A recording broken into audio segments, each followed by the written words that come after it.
Karine Lacombe, c'est quelqu'un qui dit quelque chose de très intéressant. Elle dit qu'elle consulte un psy parce qu'elle a peur que la vie s'arrête.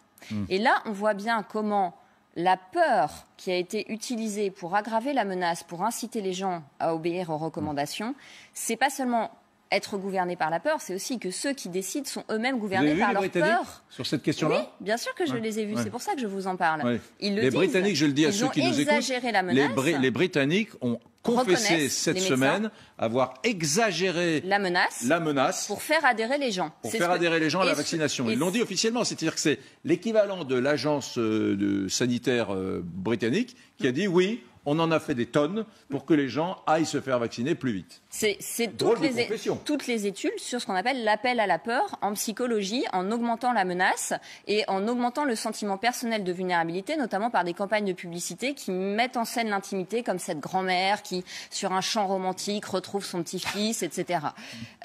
Tout cela est assez affligeant. Ce qui est intéressant, c'est de voir qu'en fait, quand on a du pouvoir, si on n'a pas travaillé sur ses peurs, sa peur de la mort, sa peur de la maladie, son rapport au réel, on l'érige en loi. Et on est en train de tourner en rond comme dans un bocal sur un système récompense-punition qui est totalement infantilisant pour, encore une fois, une maladie qui n'est pas la peste noire. Alors que la pédagogie était déjà très efficace. Donc sur ceux qui restent, pourquoi est-ce qu'on ne se dit pas, c'est peut-être à nous de changer de paradigme et de réfléchir à la question de la vulnérabilité. On veut être dans la toute-puissance, on veut arrêter la mort, ça n'est pas possible.